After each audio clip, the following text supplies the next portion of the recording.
In the meantime, Sure, it's surprisingly a lot of people for this time of the day. My name is Anton. I'm Iceberg PMC member and a software engineer at Databricks. Prior to joining Databricks, I used to lead all of the Lakehouse efforts at the data platform at Apple. So we've been working on Iceberg for quite some time.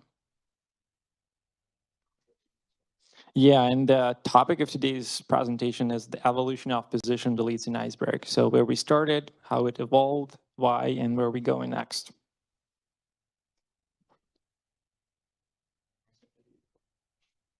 Must be a long day. All right, thank you.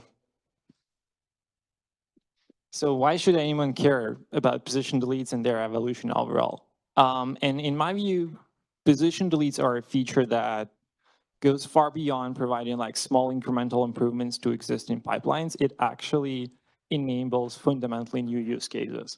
In Iceberg V1, if you ever did a merge operation and then you updated a record in every file of the table, you ended up rewriting the entire data set for each batch of changes. And of course, that wasn't sustainable at any reasonable scale. In Iceberg V2, we added the concept of position deletes to efficiently handle changes that are scattered across the entire data set, and they're very sparse in nature. They had minimal overhead on read, and they were relatively simple and easy to maintain. And we'll start by reviewing the original design, and we'll try to spot some of the inefficiencies. The V2 spec relied on position delete files that identified records that were removed by the file location and the row position was in that file. Those were regular Parquet or Avro files, was the file path and position columns in them. They could have different granularity. Originally, we started with partition scope deletes, meaning that a delete file can contain deletes for all of the data files within a partition. But then we quickly realized that not knowing at planning time which data files a particular delete file applies to causes a lot of issues. You have false positive assignment of deletes, you have extra overhead on reads, you also have issues maintaining them. And that's why we added file scope deletes. File scope deletes, on the other hand, can only contain records for a single data file. And that's more refined design, allowed us to do a lot more optimization, and that's the default in Iceberg 1.8 that's upcoming for all of the V2 tables. Here are some examples. So suppose you have 2 data files and you need to remove 3 records out of them. If you're working with partition scope deletes, then you can put all of the 3 records in a single delete file. If you're working with file scope position deletes, you have to separate them out. So yes, you're producing more files, more physical files on disk, but they are more targeted. So the Iceberg metadata would tell us exactly to which data file a particular delete file applies to. Iceberg planning is done in 2 phases. First, you build a delete file index, and then you stream through that delete file index, and you assign applicable delete files to the data entries. File scope deletes are assigned by partition, which means that you can have false positives. Imagine you have a partition with 10 data files in a single delete file. That single delete file may contain records for only 2 of the 10 data files, but Iceberg doesn't really know that. So once the planning happens, that single delete file would be assigned to each of the 10 data files, and then you would have extra overhead on read. With file scope deletes, we track the reference data file location. So the assignment boils down to a lookup in the map where the key is the data file location and the value is a set of deletes that are assigned. Reads are fairly efficient. Engines read the data as if there were no deletes. They materialize their columnar batch, fully vectorize that, no change. The only overhead is the need to build a deletion vector in memory. In most of the engines, it's a roaring bitmap, and that roaring bitmap essentially hides particular records from the downstream operators. So it's a very minimal impact on the read performance as long as you properly maintain those position deletes. Writes also depend on rowing bitmaps because the positions that are being removed come in different order and the spec requires them to be sorted in files. You have to first buffer them. And this is what most of the writers use. They buffer them in rowing bitmaps. And once the task is done and the writer is closed, you explode the bitmap in sorted order, and then you flush that state into Parquet, org, or Avro file. The spec in V2 was very flexible in the sense that it did not require any synchronous maintenance, and the engines could just defer that indefinitely. The library comes with all of the built-in actions for minor major compaction, expiry, cleanup, but those have to be triggered manually on demand or through a table management service. So while the V2 tables have been deployed like widely, and some of them contains tens of petabytes of data, there were some things that we wish we could do differently. In particular, we don't want users to choose between fewer files on disk and the ability to precisely assign deletes, right? You want to have both of those. You also want to reduce the reliance on the external maintenance. You want to defer that as much as possible, and you want your writes be efficient, yet still do some of the work for future reads. And also, we wanted to get rid of the overhead in readers and writers because the on-disk and in-memory representations are different. In memory, you're working with a bitmap. On disk, you have to explode into key value pairs. You have to basically write into a Parquet or Hover file. So Iceberg v3 essentially gives us an opportunity to rethink some of that. The v3 spec adds deletion vectors inspired by Delta Lake, which identify records that are removed within a file by position in a bitmap.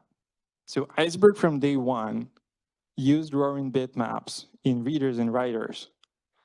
But now in v3, it would be also possible to persist those as binary blobs in Puffin files.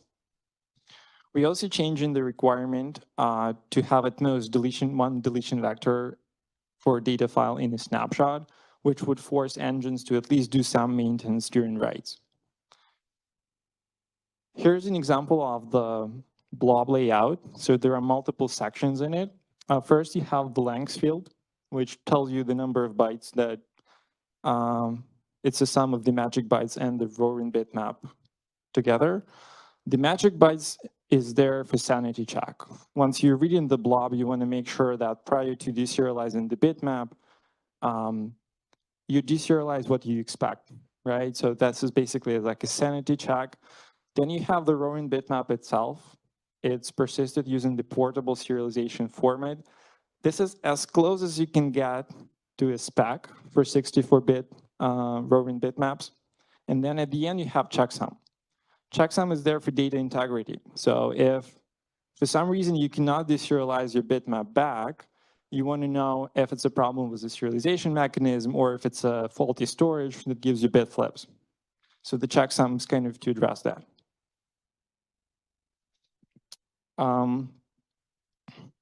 These deletion vector blobs actually persisted in Puffin files. So the Puffin file is a file format that's part of the Iceberg spec that was added for table statistics. And the primary goal is being able to store and retrieve binary blobs efficiently. It's something that is not possible either with Parquet or with Avro. And different deletion vectors are persisted in one Puffin file. What's important is the blobs may belong to different partitions as well. So previously, like if you had a table with 1 million partitions, at the very minimum, and you modified all of them, at the very minimum, you would produce 1 million delete files because there would be at least one delete file per partition. And those were really teeny tiny. With this design, we're no longer bound to partition boundaries. we can actually coalesce beyond that. So basically, you can put blobs that belong to arbitrary partitions in a single file. Puffin files are self-descriptive. You also have a footer. For DVs, we persist the offset of each blob, the length, the type of it, and the reference data file and the cardinality.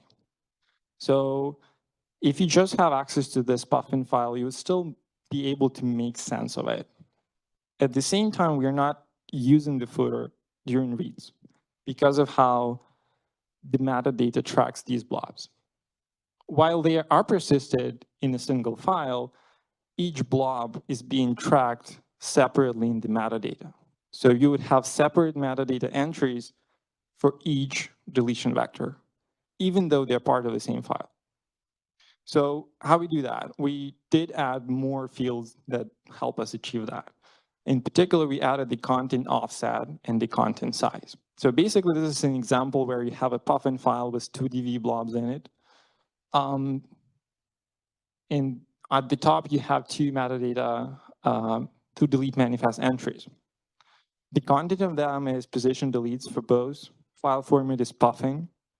The file path is the same, which is the path of the Puffin file that it comes from. But the content offset and the content size are different. So the content offset is where you need to jump within that file and where your blob would start. And then the content size is how many bytes you have to read to fully fetch the blob. So whenever you're reading, you actually don't have to touch the footer. Footer is there for debuggability purposes, but it's not necessarily to send an extra request because of it's a Puffin file. So you can actually jump directly to an offset and consume the entire blob. We also added the reference data file field. Previously, the way we reconstructed it for file scope deletes from bounds. So essentially, you had some overhead with that because you worked with byte buffers and then you had to convert those byte buffers to a string. You need to compare that the string is the same, and then you could use it as a reference data file location. It's no longer needed, and that was at the critical planning pass before. So if you're like working with a table where you have 10 million of delete files, it adds up. So it is a substantial improvement that you just persist the reference data file location and you can use it directly. There are also some behavior changes, like I said before. There can be only 1 DV per data file in a snapshot. So engines would have to combine them once they add new deletes or new updates. So all in all, the V3 spec allows you to track deletes per data file, but do not require you to produce teeny tiny files on disk. So you kind of get the both worlds, the best of both worlds of the partition and the file scope deletes, or even actually better, because you're no longer bound by the partition boundaries. You get faster reads and writes because there is no more overhead. You have roaring bitmaps in memory and you have them on disk. And hopefully the synchronous maintenance that now would be part of the DML operations would also defer the need for that manual maintenance and would keep the performance more stable. The spec changes are fully done. Core implementations would be shipped in 1.8. You also have full read and write support in Spark 3.5. Major compaction is done. Expiry is there. You can remove orphan files. So basically, it's like you can get end-to-end working experience for them. What's missing is the automatic conflict resolution. So that would be done within the library as well. So the library would be able to detect the conflicting DVs and would be able to combine them for you. We're also working on some minor compaction. So for instance, if you have a DV file where only one of the blobs is still live, you want to be able to expire that file. And for that, you need to move the live DVs into another DV file. So that would be shipped later. There's some remaining work with partition stats. We have to update that. And there is some ongoing work how to maintain the deletes synchronously in Spark, We do this through a broadcast right now, but there are more intelligent ways to do that. That's about it. Thank you.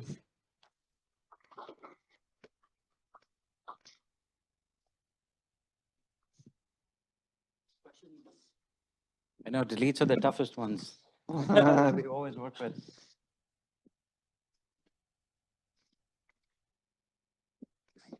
Hi, Anton. Thanks for the talk. Curious on the in-memory representation part. The way you explained it makes it seem like it's obvious to have the in-memory representation be the same on disk and in memory when you're doing the V3 approach. Yeah. I'm curious as to why in V1 and V2 that approach was not taken and why you chose to do the Parquet approach instead. Yeah, part of it is that there are a number of questions that we didn't know, we didn't have time to answer. So basically, one of them was, what's the correct serialization spec that you can use for roaring bitmaps? The roaring bitmap itself has a very clear standard how it should be serialized if you're working with 32-bit numbers. In case of Iceberg, we were using the 64-bit version of the library, and the library itself was not the bitmap that we were using was not actually serializable, and there was no standard. So we were kind of reluctant to a little bit explore how to do that serialization. We didn't want to come up with something extremely custom. That was the first point. The second point was we were not sure, because the roaring bitmap may not be the most compressed representation of an arbitrary sequence of integers. So we were worried about the size on disk, right? And we only did all of that evaluation at a later point in time because we focused on the rest of the ecosystem. So basically, we knew we wanted to get there at some point, soon after we kind of started productionizing those use cases, especially when we pivoted towards file scope deletes. Because the file scope deletes is where you get the ability, hey, I separate all of my deletes in a particular delete file, and I know where it belongs to. So this is where it's solidified, that idea that you need the targeted deletes, basically. And then after that, it was just a set of open questions that we did not explore. Some of those questions were already answered by the Delta Lake community, right? So for instance, Delta Lake uses the same blob layout, which we kind of inspired by. And they also use the portable serialization format. Because it's both projects, so it's kind of a standard now, I would say.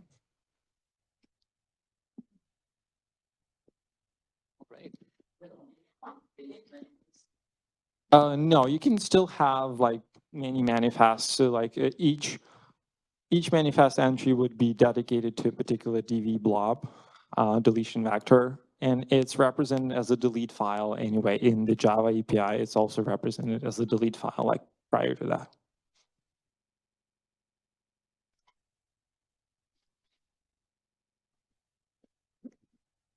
Thanks.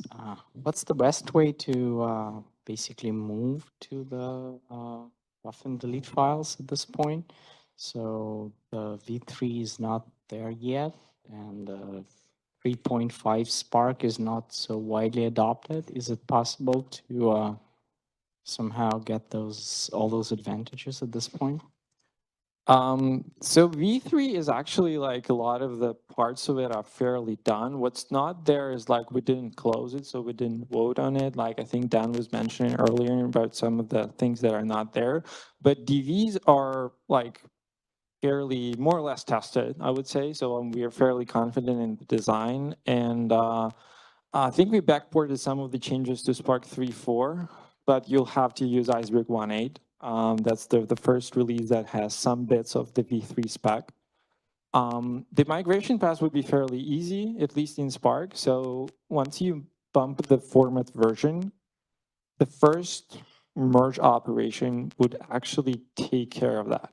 So once you bump the version, you no longer can add old style deletes. They can still be there if they were before, but you can no longer add new old style position delete files. You can only add DVs. And the spec requires that DV that are being added they actually have to include all of the historic deletes that were there before. And this is what the Spark implementation is doing. So whenever you do the first, let's say, merge operation after the bump, it will seamlessly produce a DV for you and drop the previous delete files that existed. So it's a seamless migration that happens once you start using the V3 I Spark. see. So basically, if I have 3.4 Spark, the only thing I need to do is make sure it works with the Iceberg 1.8, and I'm just altering my tables for the V3 and making sure all the reads and writes are happening with the 3.4 and 1.8. Yeah, I mean, like you want to be able to, yeah, exactly. So you won't be able to, once you do the upgrade to V3, you won't be able to kind of write into this table from an older client, if that makes sense. That's, in my case, write is the sort of a single source of writes, right? Multiple reads, but That should single work. source of writes. So in this case, it's super But simple. we really thought about the migration story. We didn't want people, hey, like in order for you to migrate to V3, you actually need to run something and do the full migration. I mean, you can choose to, like there would be the action to rewrite all of the old style position deletes on demand if you want to, but it's not required. So the old style deletes are still valid. You just can no longer add new ones. I see. Yeah, I see a lot of benefits in that. Any estimations where, so basically we're running partially Spot.io, partially EMR. So I'm just like with a Spot.io, I can put everything like the Spark 3, even Spark 3.5, 1.8, whatever. Any estimations when the Amazon gonna catch up to that? It's a good question. We hope the community adopts. I think there's a lot of push from customers. So I have a new role. I'm a wedding planner. but we Oh. kind of doing whatever is possible to simplify that migration for other engines. So a lot of this is part of core. So we are thinking about, like, we chatted with Trino folks, we chatted with like whatever engines we're interested with Snowflake as well. It's a cross-engine effort, and we made sure that the design actually aligns with everybody and it's easy to adopt. So it's, and again, like it will take time, but because the in-memory representation is exactly the same, I don't imagine this to be far in the future, I would say. Thank you. You know, if there wasn't any pain in life, what fun is there? Right. All right. Hey, all right. So is a conscious design choice here to like move more work to the writer versus deferring it? Like typically Iceberg is like the deferred maintenance work, and it's a conscious choice to like do that in line here. And I understand, like, but just like, give me a sense of like the trade-offs you see in that decision here, like why now is the time to do that? And then do you see other opportunities in Iceberg generally where that might also make sense?